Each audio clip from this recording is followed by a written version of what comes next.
Hi guys, this is the problem set for Module 2 Lesson 1, and we're looking at, I'm just scrolling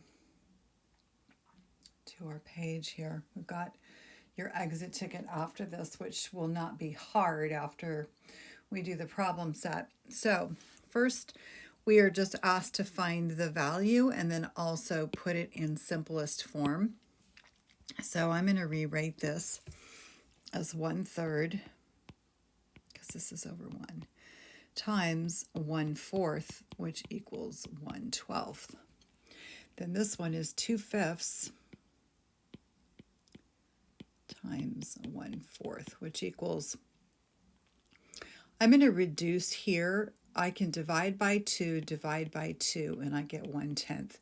The other thing that I could do is I could go ahead and multiply it out and then just divide by 2 when I have my final answer. And then this one, 4/7 divided by 4 is 4/7 times 1/4. And again, divide by 4, I get 1/7. 2/5 divided by 3 is 2/5 times 1/3, and I get 2/15. And here I get 5/6 times 1/5, divide diagonally by 5, and I end up with 1/6. And this one is 5/8 times 1/10. Again, divide by 5, I get 1, divide by 5, I get 2, 1/16. And 3, I have 6/7, and I'm going to multiply by 1/3. Divide by 3 is 1, divide by 3 is 2, I get 2/7. And then this one, I have 10/8 times 1/5. Again, divide by 5, I get 1, divide by 5, I get 2, 2/8. I can still divide top and bottom by 2, and I end up with 1/4.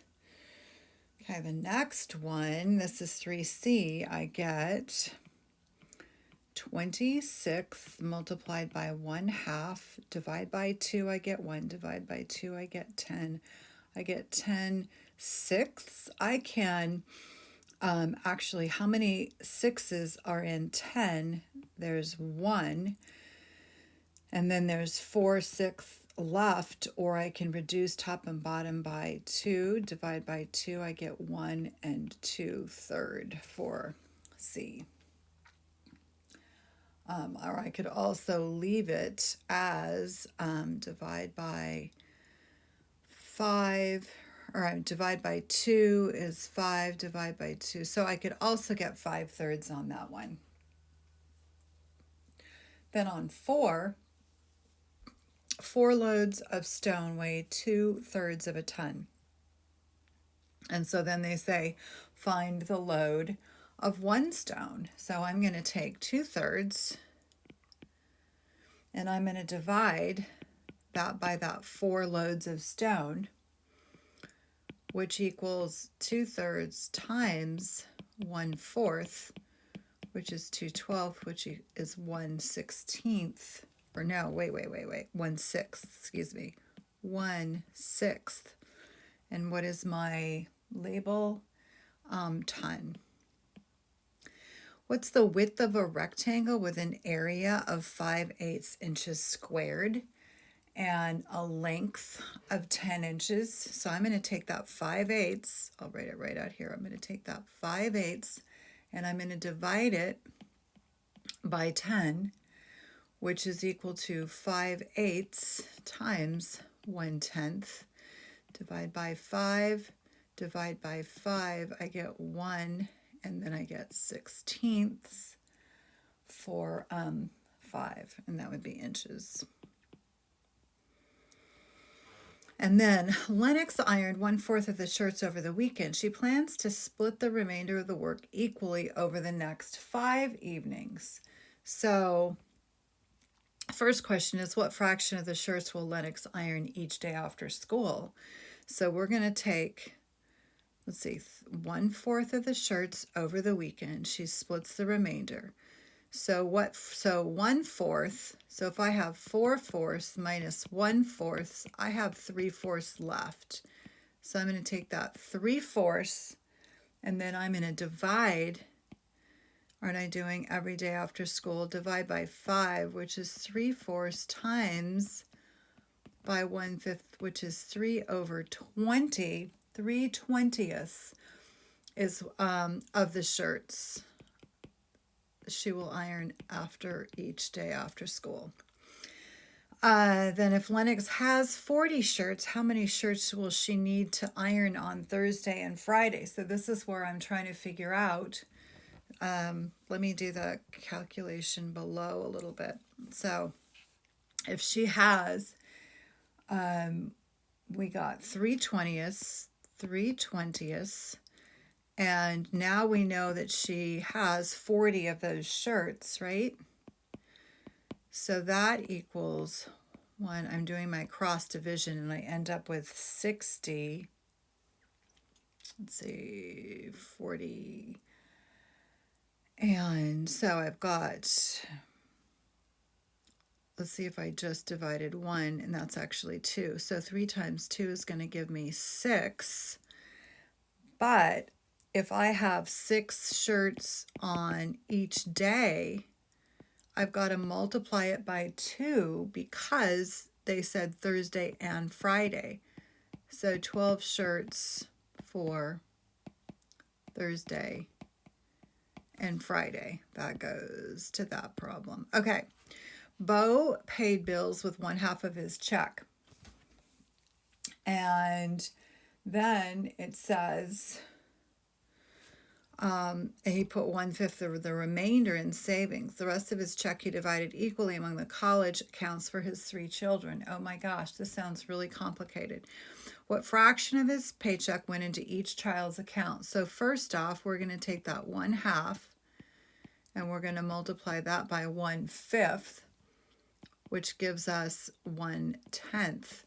So half of his check and then 1/5. So 1/10 goes to savings. Okay, goes to savings. Got that. And then we're going to take 1/2 plus 1/10. So if I times by 5 times by 5, that is going to give me 5, 6. Let's see. So I've got 6/10 plus 1/10. So I think I have, that was multiplied, so that's just 5. So I have 6/10. And then if I reduce that, divide by 2 is 3, divide by 2 is 5. 3/5. 3/5 of his paycheck goes to the bills.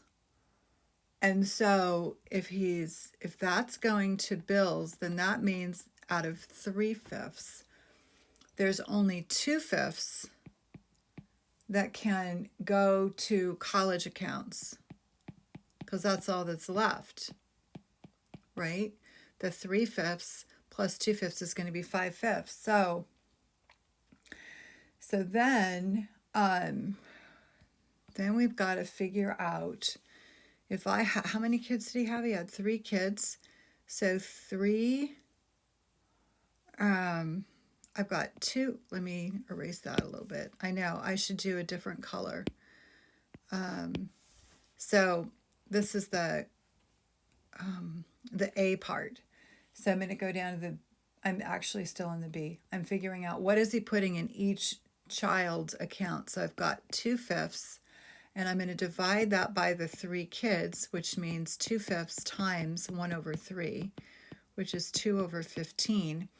So 2/15 of his paycheck goes to each child's account. So that's that part. That's the A. Then on B, if Bo deposited 40 or 400 in each child's account, how much money was in his original paycheck? So if I have 400 and it says that is 2/15 of what size? I don't know, but 2 units, the 2 units equals 400. So that means 1 unit. So divide that by 2, divide by 2. So 1 unit equals 200. Okay. And so then if I had, when I go back to 15 units, I'm going back to the denominator here, right here. 15 units equals 15 times 200, which means, okay, 15 doubled is 30, and then I throw on 2 zeros, I get 3,000. So he was originally paid 3,000 is his original paycheck. That's a long, drawn-out problem. Look at all that scratch work. Okay. So, good thinking. This is getting really complicated fast, I think, for me. Okay, well done.